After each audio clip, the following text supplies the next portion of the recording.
Kang Daeho pressed his face against the cold viewing port of the Nexus Prime and watched the stars slide past like tiny diamonds on black cloth. His hands shook slightly as he held his recording tablet. This was his first real assignment as a documentary producer for the Galactic Broadcasting Network, and he did not want to mess it up. The assignment seemed simple enough.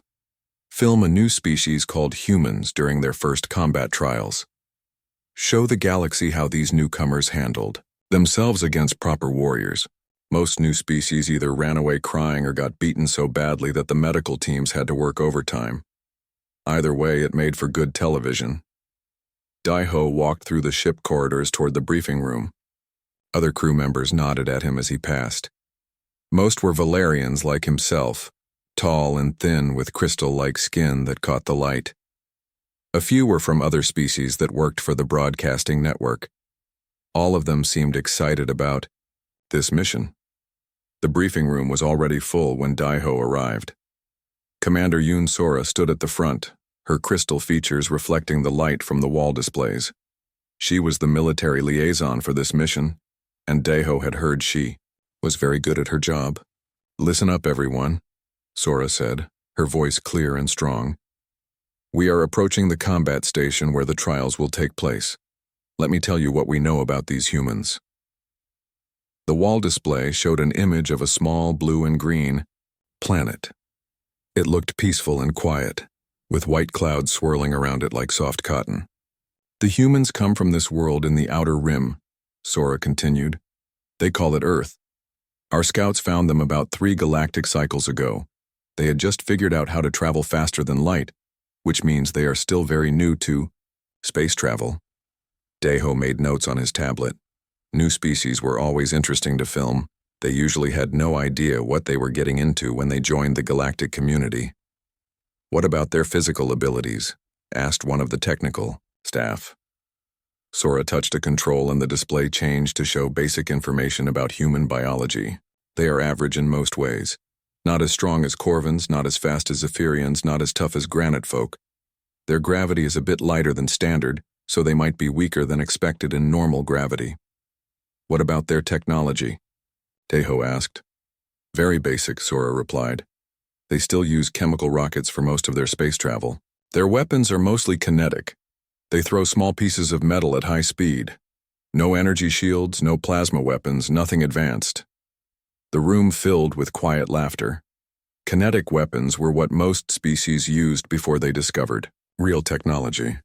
It was like bringing a sharp stick to a laser fight. "So why are we bothering to film this?" asked another crew member.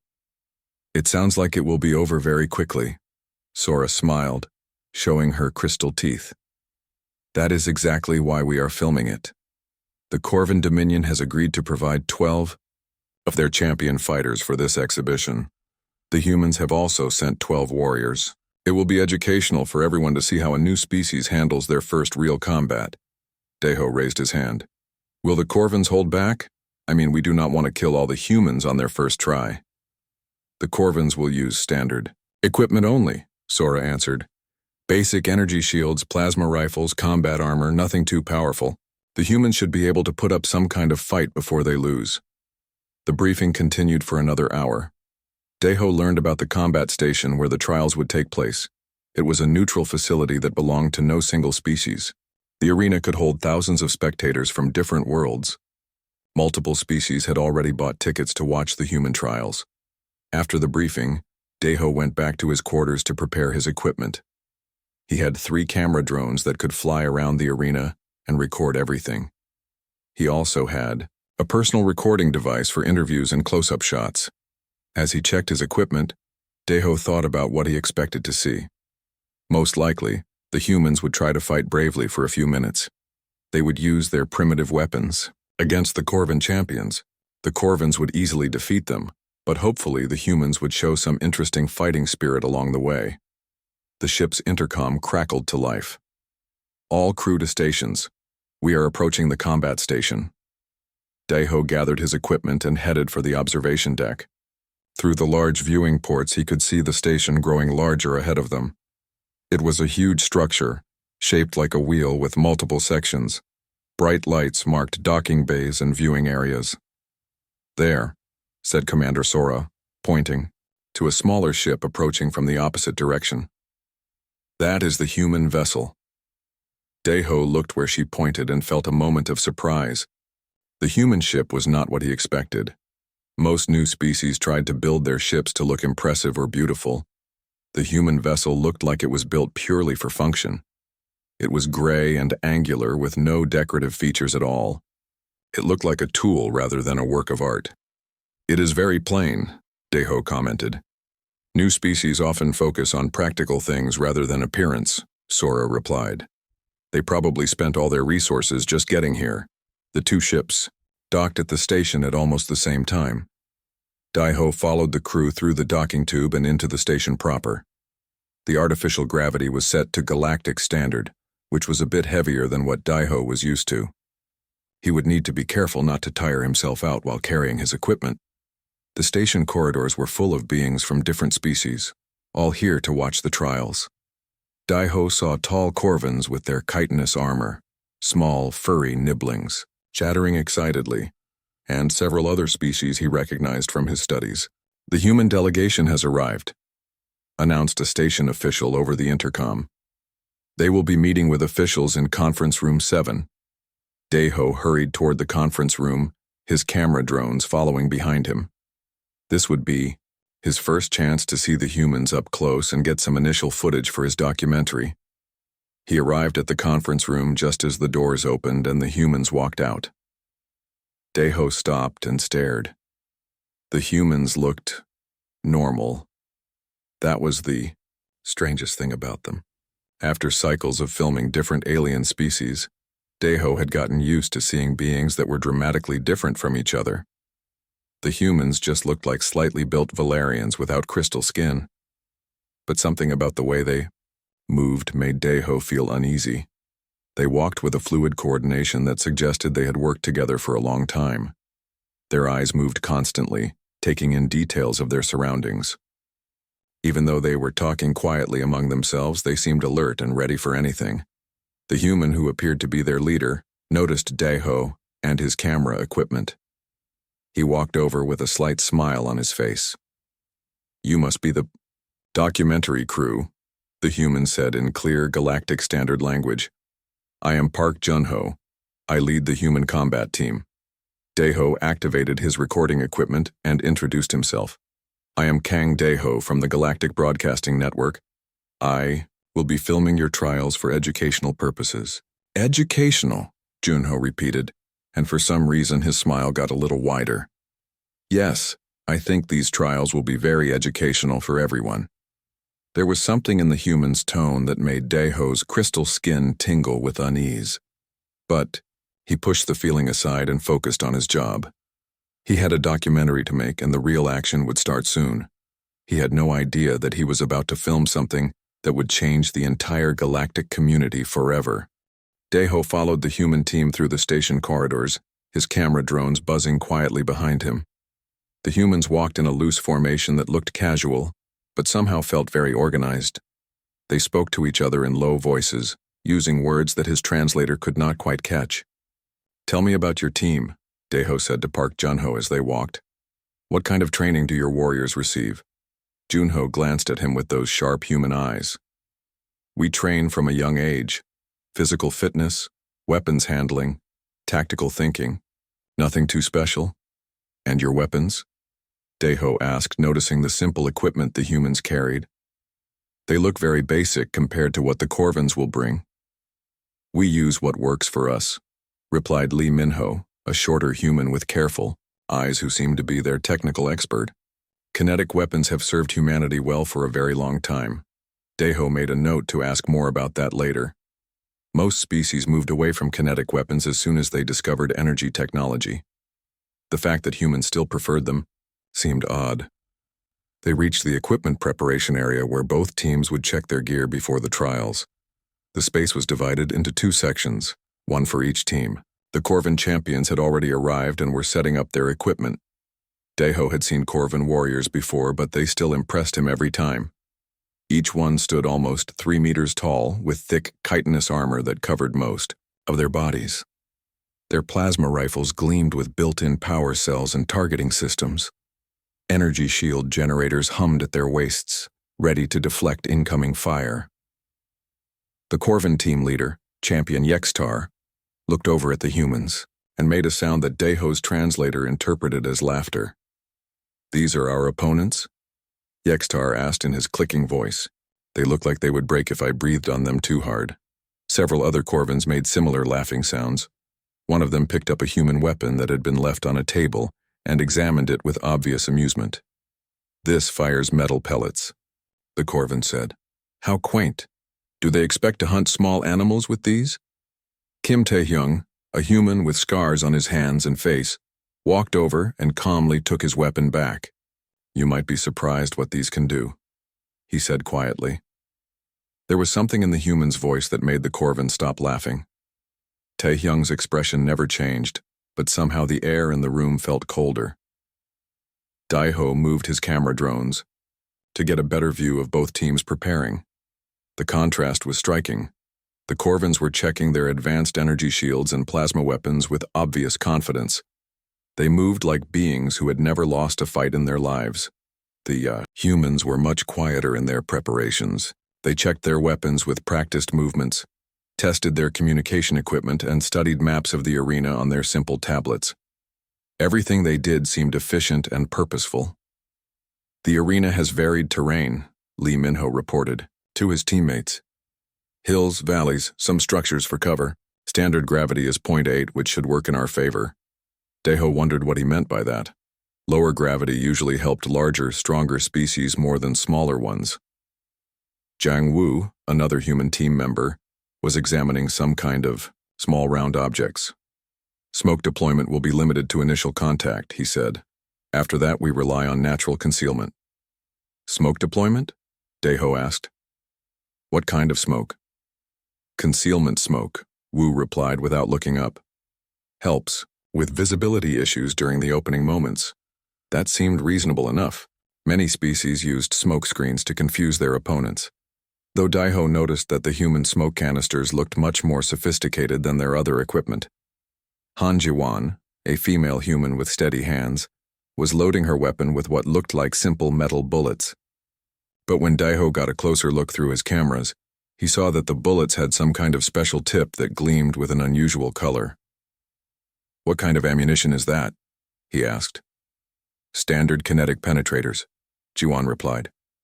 "Designed to work against various target types." Before Daeho could ask more questions, the station announcement system came alive. "All combat teams report to the arena entrance.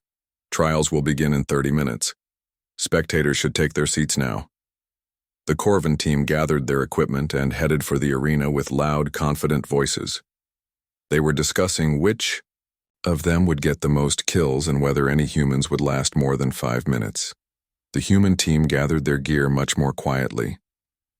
They formed a circle and spoke in voices too low for Daeho's equipment to pick up clearly.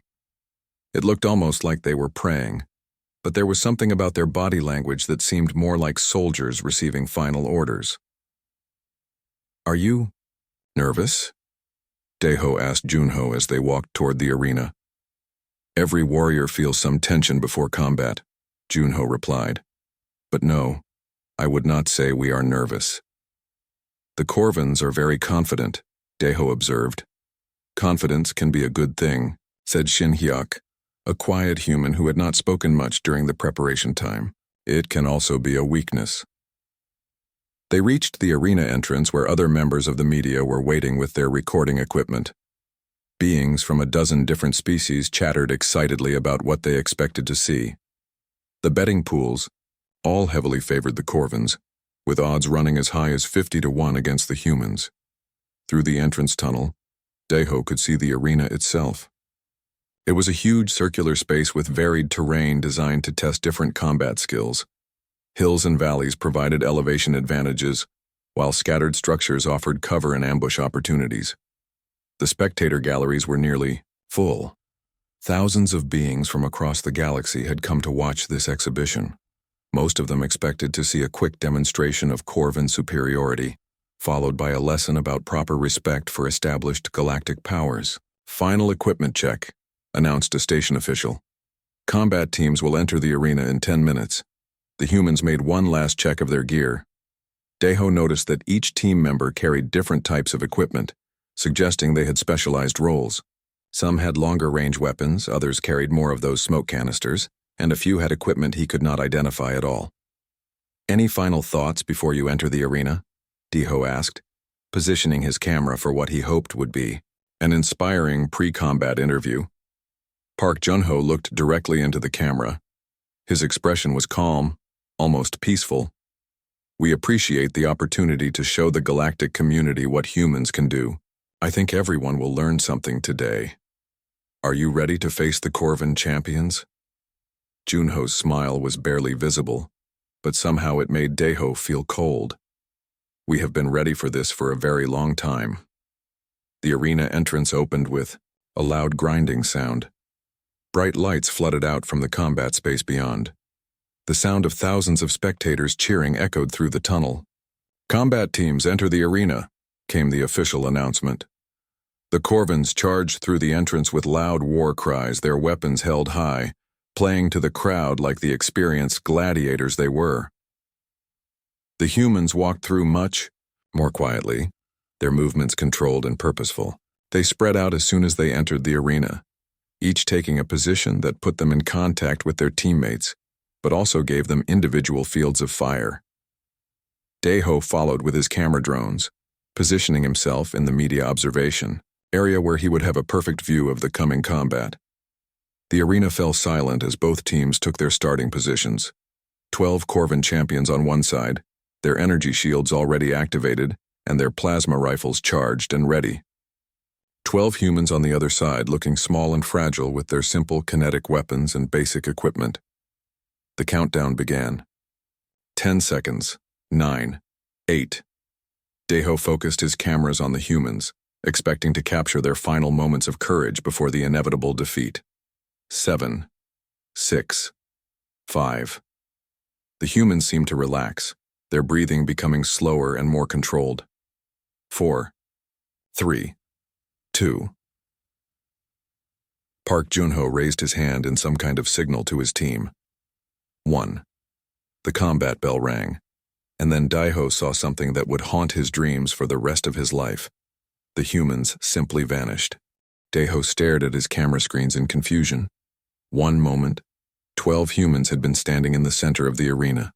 The next moment, the space was filled with thick gray smoke, and the humans were nowhere to be seen. The spectator galleries buzzed with confused chatter. This was not how combat trials usually began. Most new species either charged forward bravely or stood their ground and tried to trade shots with their opponents. They did not just disappear. The Corvin champions seemed as confused as everyone else. Champion Yextar moved forward carefully, his plasma rifle scanning the smoke cloud. His energy shield shimmered in the arena lights, ready to deflect any incoming fire. "Where did they go?" clicked another Corvin warrior. "Did they run away already?" "They must be hiding in the smoke," Yextar replied. "Cowards. When the smoke clears, we will finish this quickly." But the smoke was not clearing. If anything, it seemed to be spreading and thickening. Deho adjusted his camera settings to try to penetrate the concealment, but his equipment could barely make out shapes moving within the gray cloud. The Corvins advanced in a standard military formation, their weapons ready and their shields overlapping, for mutual protection. They had done this many times before against many different opponents. Smoke screens were not uncommon, and they had procedures for dealing with them. What happened next changed everything. The explosion came from directly beneath Champion Yextar. One moment, he was advancing confidently across the arena floor. The next moment, a blast of fire and metal sent him tumbling through the air, his energy shield flickering and sparking before it died completely. Deho's cameras captured every detail. Something small and metallic bounced away from the explosion. Sight. It looked like one of those simple human devices he had seen during the equipment check. "Impossible," whispered Commander Sora through Deho's communication link. "How did they get explosives past the security scan?" Before anyone could answer, another explosion rocked the arena. Then another. The Corvin formation broke apart as each warrior tried to find cover from attacks they could not see coming. Through the smoke and chaos, Daeho caught glimpses of movement. The humans had not vanished completely. They were moving through the arena terrain like ghosts, using every hill, valley, and structure to stay hidden from their opponents. Jiang Wu appeared for just a moment on top of a ridge, his weapon speaking. With a sharp cracking sound that Daeho had never heard before, one of the Corvin champions staggered and fell, a hole punched clean through his advanced armor. "What was that?" Sora demanded through the communication link. That sounded like a kinetic weapon, but it penetrated Corvin battle armor. Wu had already vanished back into the terrain before any of the remaining Corvins could return fire. Their plasma bolt struck empty ground where he had been standing moments before. Another human appeared from what looked like solid rock. Shin Hyuk seemed to rise out of the ground itself, his blade finding the gap between a Corvin's helmet and body armor with surgical precision. The alien warrior fell without making a sound, and Hyuk melted back into the landscape as if he had never been there. The spectator galleries had gone quiet. Thousands of beings who had come to watch an educational demonstration were seeing something that defied all their expectations. The primitive humans were not just surviving against superior opponents. They were winning. Han Jiwan materialized from behind a structural pillar, her weapon tracking smoothly to target another Corvin champion. The shot she fired looked like a simple metal bullet, but when it struck the alien's energy shield, something impossible happened.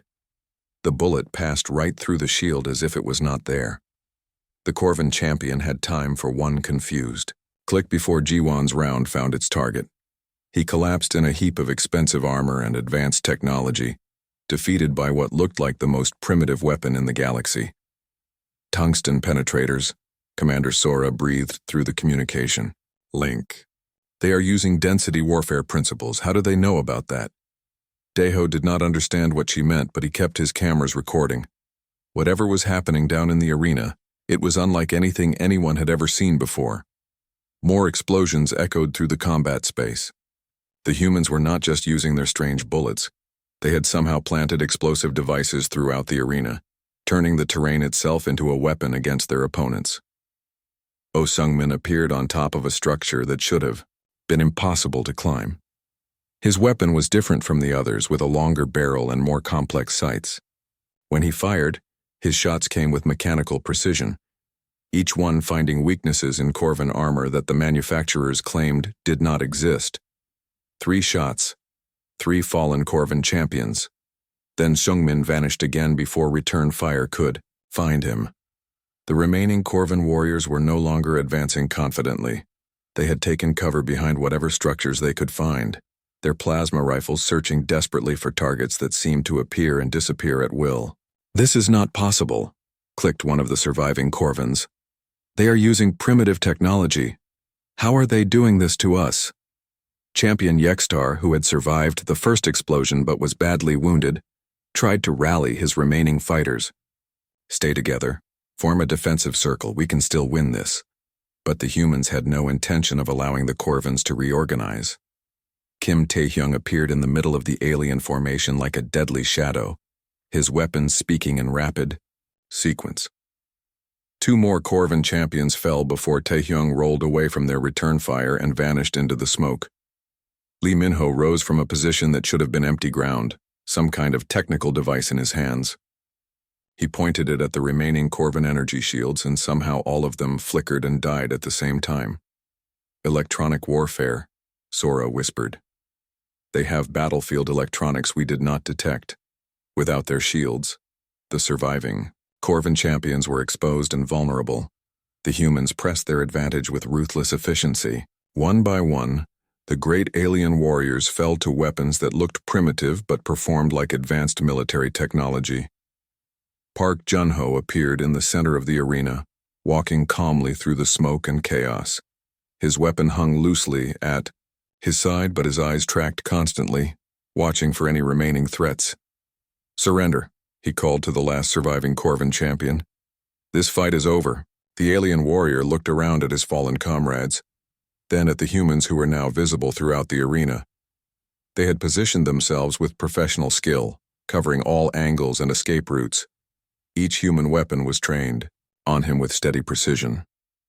Champion Yextar, bleeding from multiple wounds but still conscious, clicked something in his own language. His surviving teammate lowered his weapon and raised his hands. Silence fell over the arena. The smoke began to clear, revealing the aftermath of what had been supposed to be a simple, educational exhibition. 11 Corvin champions lay unconscious, or wounded across the arena floor. One survived, disarmed and defeated. 12 humans stood among them, their primitive weapons smoking, their expressions utterly calm. The spectator galleries remained silent. No one seemed to know how to react to what they had witnessed. Park Jun-ho looked up at the media observation area, his eyes finding Daeho's primary camera drone. When he spoke, his voice carried clearly through the arena's audio systems. "We thank you for the invitation to participate in your combat trials," he said. "It has been very educational." The way he said the word educational sent chills through every being in the station. "We look forward to discussing our role in the galactic community," Junho continued. "But perhaps we should talk about this as equals rather than as students and teachers." Daeho's hands shook as he operated his recording equipment. He had come here to film a simple demonstration of galactic military superiority. Instead, he had captured something that would change the balance of power in the galaxy forever. 3. Humans had not just won their combat trials. They had announced to the entire galactic community that everything they thought they knew about this new species was completely wrong. And Park Jun-ho's calm smile suggested that this was only the beginning. The observation deck had been quickly converted into an emergency diplomatic meeting space. What had started as entertainment was now clearly a first contact situation that nobody had prepared for properly. Daeho sat across from the human delegation, his recording equipment capturing every word of what might be the most important interview in galactic history. Behind him, military advisors from a dozen different species whispered urgently among themselves, their voices full of barely controlled panic. Lee Chae-young represented the human diplomatic corps. She had arrived on the station shortly after. The arena incident and her presence made it clear that the humans had been planning for this moment much longer than anyone realized. She sat with the same calm confidence that her military colleagues had shown during the combat trials. "Let me ask the obvious question," Daeho began, his voice slightly unsteady. "Your initial contact report said that humanity had just discovered faster than light travel. How do you explain what we witnessed in the arena today?" Chae-young smiled, and somehow the expression was both friendly and unsettling. "We never said we were new to space travel, Producer Daeho. We said we were new to your galactic community. There is a very significant difference." The distinction hit Daeho like a physical blow. Around the room, he could hear the sharp intake of breath from various species representatives as they realized the implications. "How long have your people been traveling between stars?" he asked. "Longer than most species in your galactic database have existed," Chae-young replied calmly. "We have been exploring space, studying other civilizations, and developing our capabilities for many generations." Commander Sora, who had been silent during most of the initial questioning, finally found her voice. "The weapons your people used, in the arena, the tactics they employed, those represent centuries of military development." "Millennia," corrected Park Min-seok from his position near the viewport. He was another member of the human delegation, and his role was not entirely clear to Daeho. "Humans have been fighting wars since before we left our home planet. When we reached the stars, we did not stop fighting.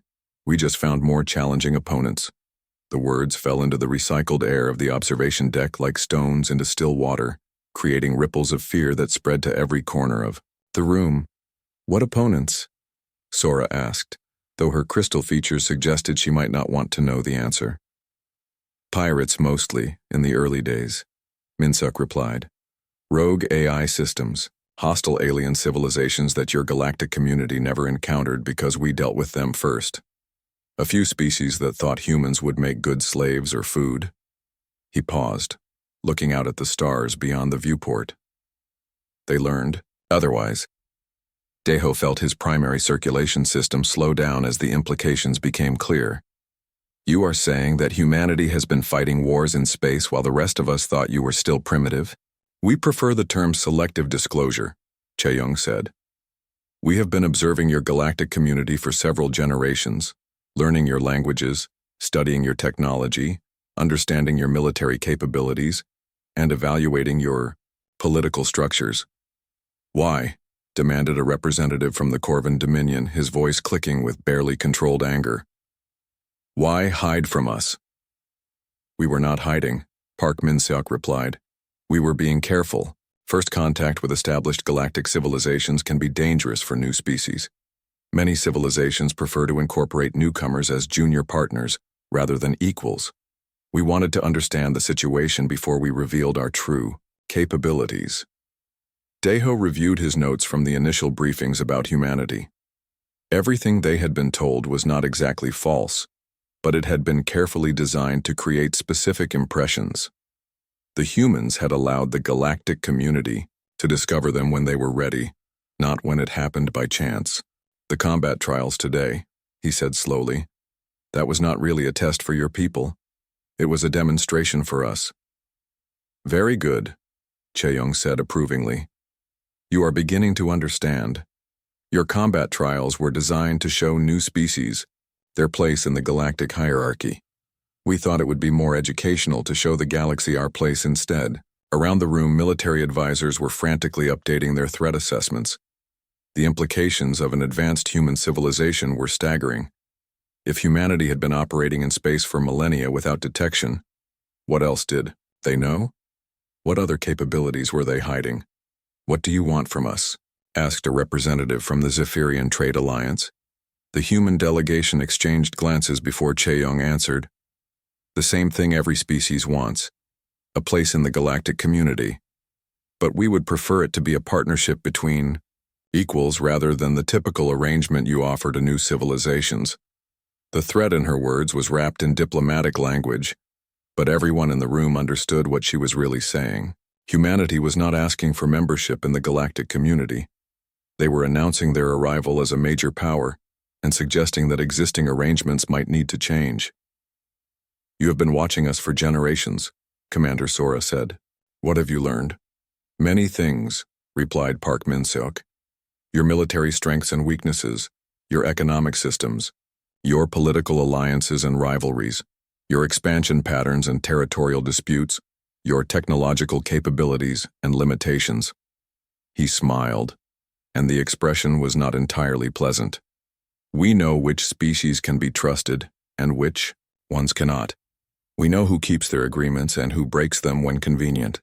We know which civilizations might welcome human partnership and which ones will need to be convinced. The room fell silent as everyone absorbed the implications. Humanity had not just revealed superior military technology, they had been conducting intelligence-gathering operations against the entire galactic community for longer than most species had known about each other. The arena today was impressive, said the Corvan representative, but 12 warriors do not make an empire. How many humans are there, really? Chae-young consulted a device that looked far more advanced than anything humanity was supposed to possess. Current population across all human settlements is approaching 12 billion individuals. We have established colonies in 47 star systems, with major industrial facilities in 15 of them. Our fleet assets include approximately 6,000 combat vessels of various classes. The numbers fell into the room like hammer blows. 12 billion humans, 47 star systems, 6,000 warships, a space-based civilization that rivaled some of the largest known empires. Where are these colonies? Sora asked. Our surveys should have detected them. Many are in systems your surveys marked as uninhabitable or economically unviable, Min-seok replied. Humans have always been good at making hostile environments livable. Others are in sectors that your community has not yet explored. A few are hidden in places you would not think to look. Daeho realized that his documentary was becoming something far more significant than he had planned. He was not just recording first contact with a new species. He was documenting the moment when the galactic community learned that they had been sharing space with a major power that had been studying them from the shadows. What happens now? He asked. Chae-young stood and walked to the viewport, looking out at the stars. Now we begin formal diplomatic relations. We establish trade agreements, military cooperation treaties, and territorial boundaries. We work together on problems that affect all of our species. She turned back to face the room. Or some of you try to treat us like a threat to be eliminated, and we respond appropriately. The choice is yours. The diplomatic language did not disguise the warning. Humanity was offering partnership to those who wanted it, and promising destruction to those who chose conflict. We need time to consider this new information, said the Zephyrian representative. Of course, Chae-young replied. Take all the time you need. But while you are considering, remember that we have been preparing for this conversation for a very long time. We know what we want and how to get it. As the meeting broke up and various species representatives hurried away to contact their governments, Daiho remained behind to pack his equipment. His mind was spinning with the implications of everything he had recorded. He had come here to make a simple documentary about a combat exhibition. Instead, he had captured the moment when humanity announced itself as a galactic power. The footage he had recorded would change everything. Park Min-suk approached him as he packed his camera drones. Producer Daiho, I wanted to thank you for your professional coverage of today's events. Your documentary will help many species understand the new reality. What new reality? Daiho asked, though he suspected he already knew the answer. Min-suk smiled, and for the first time, the expression looked genuinely friendly rather than threatening. The reality that humanity is here to stay, and that the galaxy just became a much more interesting place. 3 months after what the galactic media had started calling the human revelation, Daiho found himself in a position he had never wanted. He was now considered the galaxy's leading expert on human behavior, a distinction that brought him more fear than pride. His documentary about the arena incident had become required viewing at military academies across 17 different species. The footage of 12 humans systematically dismantling elite Corvan warriors had fundamentally changed how the galactic community thought about warfare, diplomacy, and their place in the universe. Daiho sat in his private office aboard the Nexus, Prime, reviewing intelligence reports that made him wish he had chosen a different career. The news about human activities across the galaxy was uniformly disturbing. Human trade vessels had appeared in systems that the galactic community thought were unexplored, carrying goods and technologies that should not exist. Human diplomatic envoys were negotiating treaties with species that had been considered safely isolated on the galactic rim. Human exploration ships were mapping star systems that even the most advanced civilizations had not yet reached.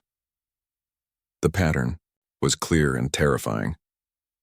Humanity had not joined galactic civilization. They had been part of it all along, operating from the shadows while everyone else played at being the dominant powers. A soft chime announced an incoming communication request. The holographic display showed that it was from Park Junho, now formally recognized as humanity's primary military liaison to the Galactic Council. Daiho accepted the communication, automatically activating his recording equipment. Every conversation with humans had become too important to leave unrecorded. Producer Daiho, Junho said, his image resolving into perfect clarity. I hope you are well. I have a proposal that might interest you. What kind of proposal? Daiho asked, though experience had taught him to be wary of anything humans suggested. Humanity is planning some expansion activities in the Outer Rim territories. Junho replied with that unsettling calm that all humans seem to share. We thought you might like to document the process. Purely observational, of course. The casual mention of expansion activities sent familiar ice through Daiho's nervous system. In the 3 months since the arena incident, he had learned to recognize the subtle threats hidden in human diplomatic language. What kind of expansion activities, he asked. The kind that will help the galactic community better understand humanity's role in interstellar affairs. Junho replied. Some species have been slow to accept the new reality. We think a clearer demonstration might be helpful. Daiho felt his crystal skin grow cold. What kind of demonstration? Junho's smile was pleasant and absolutely terrifying. The hegemony, Vorth has been claiming exclusive rights to the Kepler sector for several centuries. They have built military installations there and declared it off-limits to all other species. Unfortunately, that sector contains several human colonies that were established long before the hegemony knew the systems existed. The implications hit Daiho immediately. The hegemony of Vorth was one of the galaxy's older and more aggressive civilizations. They had a reputation for destroying anyone who challenged their territorial claims. If humanity was planning to confront them directly, the result could be the first interstellar war in over 1,000 years. The hegemony has one of the largest fleets in known space, Daiho said carefully. They have been expanding their territory for centuries. Are you certain you want to challenge them? We are not challenging them, Junho replied. We are simply asserting our prior claim to territory that has been ours for longer than their civilization has existed. But we understand that some beings might misinterpret our actions. That is why we would like you to document the process. Daiho realized that humanity was offering him the chance to film what might be the most important military action in galactic history. They were also making it clear that this action was going to happen whether he documented it or not. When would this take place, he asked. We are moving assets into position now, Junho said. The formal territorial assertion will begin in 2 standard weeks. We can provide transportation and full media access if you are interested. What if I refuse? Junho's expression did not change, but somehow his presence became more intense. Then other media organizations will cover the story. But we thought you might prefer to maintain your position as the primary source for human-related news. It was not quite a threat, but it was close enough to make Daiho's decision for him.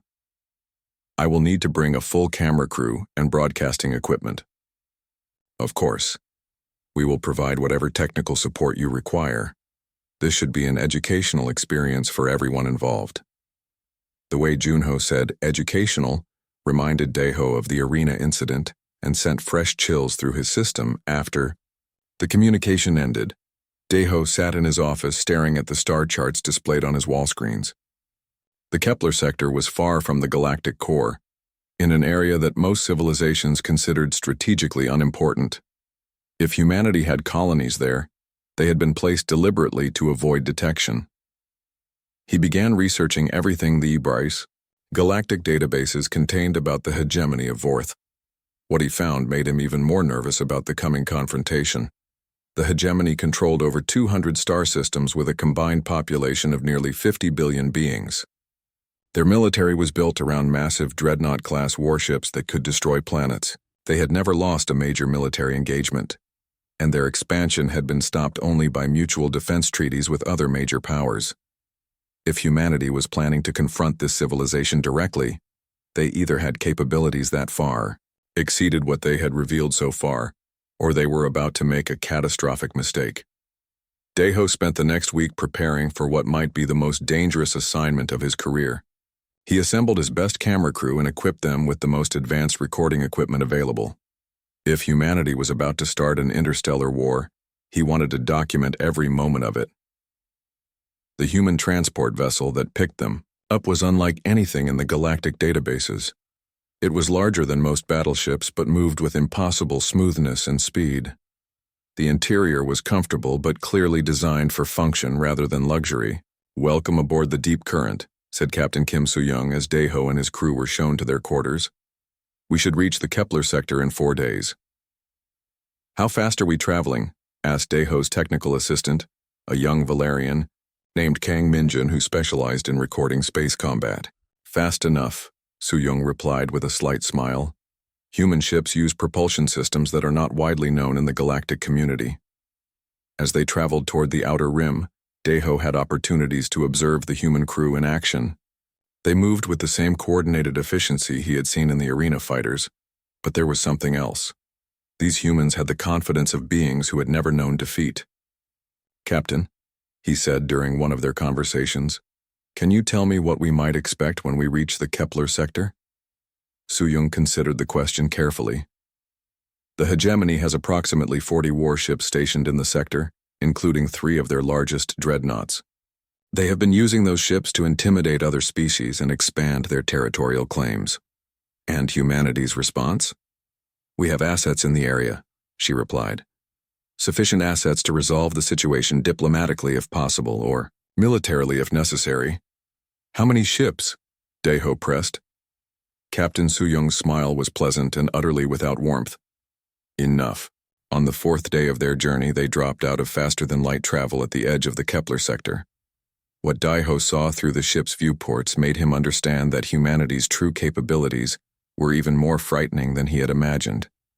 The deep current was not alone. Spread across several million cubic kilometers of space was the largest military formation Daeho had ever seen. Hundreds of human warships hung in the darkness between stars, their weapons powered down but clearly ready for action. And at the center of the formation, like a steel mountain floating in space, was something that defied every assumption about human technology. "What is that?" whispered Minjun, his recording equipment forgotten as he stared at the massive structure. Captain Soo-young followed his gaze to the center of the fleet, where the enormous structure dominated space like a floating city. "That is the Indomitable," she said simply, "our flagship." The vessel was beyond anything in galactic naval architecture. It stretched for dozens of kilometers, bristling with weapon systems that Daeho could not identify. Smaller ships moved around it like escorts, but even those were larger than most species' capital vessels. "How long has humanity had ships like this?" Daeho asked, his voice barely steady. "The Indomitable was launched 60 years ago," Soo-young replied. "She was our first true deep space battleship. We have built 17 more since then. 18 ships like this." Daeho felt his legs grow weak as the implications settled over him. Humanity had not just hidden their colonies and exploration activities. They had built a military force that could challenge the combined fleets of half the galaxy. "Producer Daeho," came a voice from the ship's communication system. "This is Admiral Park Sung-jin commanding the human fleet. Please prepare your recording equipment." 6 months after the Kepler sector incident, Daeho sat in his expanded office aboard the Nexus Prime, surrounded by intelligence reports, diplomatic communications, and interview requests from across the galaxy. His role had evolved from documentary producer to something approaching a galactic analyst, and he was not sure he liked the change. The footage from the hegemony confrontation had spread through every major civilization within weeks. The sight of humanity's massive fleet forcing one of the galaxy's most aggressive empires to retreat without firing a shot had fundamentally altered how every species viewed interstellar politics. But that was only the beginning. Human trade representatives had appeared at commercial centers throughout the galaxy, offering technologies and resources that no one knew existed. Human diplomatic missions had established embassies in systems that had been considered beyond anyone's reach. Human exploration vessels were discovering new worlds and making contact with species that the galactic community had never encountered. Most disturbing of all, humanity was doing this with a casual efficiency that suggested they had been planning these moves for decades. Daeho reviewed the latest reports while preparing for what might be his most important interview yet.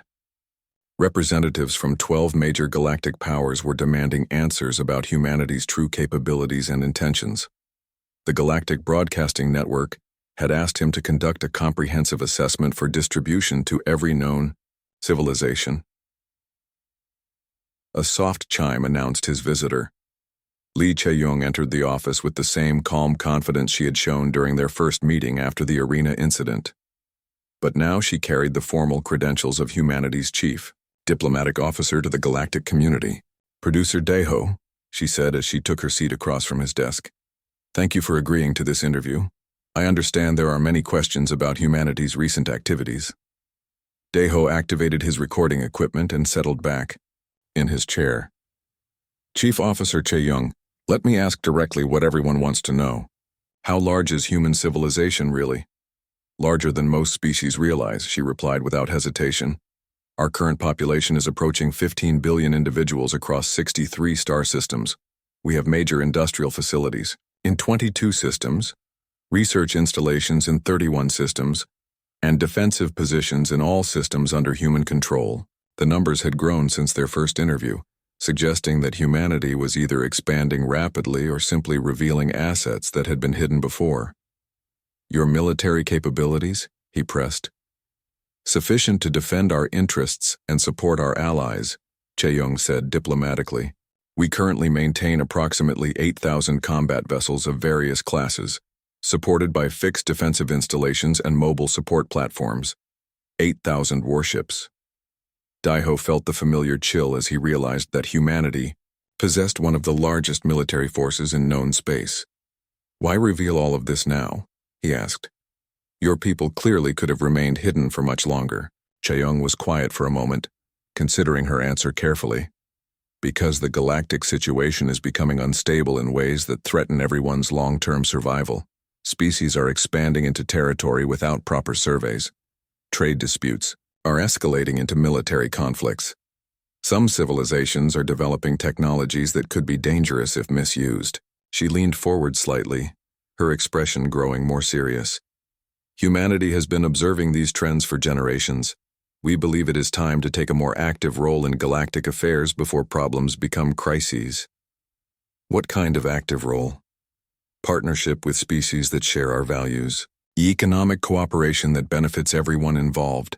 Defensive alliances that prevent wars rather than win them. Exploration initiatives that expand knowledge rather than territory.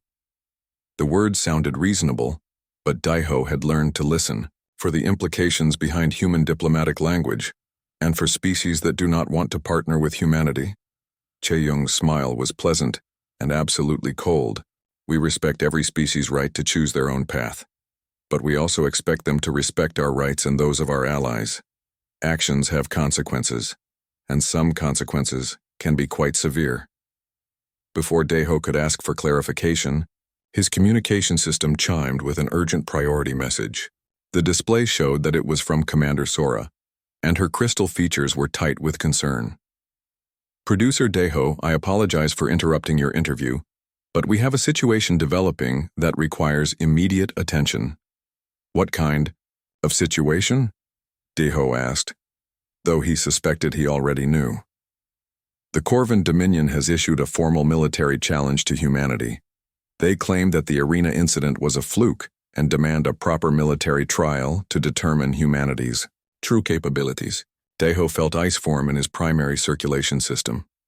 The Corvans had never accepted their defeat in the arena, and their pride had been festering for months. A formal military challenge was essentially a declaration of war. How has humanity responded? He asked. That is what we need to discuss, Sora replied. Chief Officer Chae-young, your people's response to this challenge will determine how the entire galaxy views humanity going forward. Chae-young did not seem surprised by the news. We received the Corvan challenge 3 hours ago. Our response has already been prepared and approved by the Human Leadership Council. What response? Daiho asked, his recording equipment capturing every nuance of what might be a historic moment. We accept their challenge, Chae-young said simply, but we propose modified terms that will make the trial more educational for all observers. The casual way she said educational sent familiar chills through Daiho's nervous system.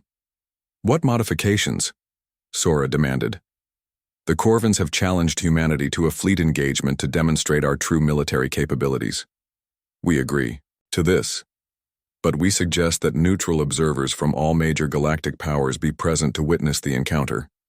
Chae-young paused, her expression growing more serious. We also suggest that this engagement serve as a general demonstration of human military doctrine rather than a simple combat trial. Multiple species have expressed doubts about our capabilities since the Kepler sector incident. Daiho realized that humanity was about to use the Corvan challenge as an opportunity to send a message to the entire galactic community. They were not just going to defeat the Corvan fleet. They were going to do it in front of representatives from every major civilization in known space. When and where? He asked. The neutral zone between the Corvan Dominion and the Stellar Federation. In 2 weeks. We have invited observers from 18 different species. The engagement will be broadcast live throughout the galaxy. How many ships will each side bring? Sora asked. The Corvans are assembling their grand fleet, Chae-young replied. Approximately 400 vessels including their most advanced dreadnoughts and battle carriers. It is the largest military formation they have deployed since their war with the hegemony 2 centuries ago. And humanity? Cheong's smile was pleasant and terrifying. We will bring sufficient assets to provide a comprehensive demonstration of human military capabilities. The way she avoided giving specific numbers suggested that humanity's response would be overwhelming in ways that even Daeho could not imagine. Chief Officer, he said carefully, are you certain you want to do this? The Corvin Grand Fleet has never been defeated. They represent one of the most powerful military forces in galactic history. Producer Daeho, Cheong replied, her voice carrying a weight that seemed to press against his consciousness. Humanity did not reveal ourselves to the galactic community in order to hide from challenges. We came forward because it is time for everyone to understand the new reality. She stood and walked to the viewport, looking out at the stars that humanity had been traveling between for far longer than anyone had realized. The galaxy is changing, whether we guide that change or not. Species are developing new technologies, expanding into new territories, and forming new alliances. Some of these developments will be beneficial. Others could be catastrophic if left unchecked. She turned back to face the room, her expression carrying the confidence of a species that had been preparing for this moment for generations. Humanity has decided to ensure that the changes benefit everyone, rather than just the strongest or most aggressive species. The demonstration in 2 weeks will help the galactic community understand what that means. As Cheong left his office, Daeho sat staring at his recording equipment. He had started this assignment by filming what he thought would be a simple combat exhibition. Now he was documenting the rise of a galactic power that could reshape interstellar civilization. In 2 weeks, he would witness what might be the most significant military engagement in galactic history. The outcome would determine whether humanity's vision of partnership and cooperation would guide the galaxy's future, or whether existing powers would unite to resist the changes that humanity represented. Either way, Daeho knew that nothing would ever be the same again. The human age of galactic civilization was about to begin, and every species would need to decide whether they wanted to be part of humanity's vision for the future or stand against it. Based on everything he had witnessed, over the past months, Daeho suspected that standing against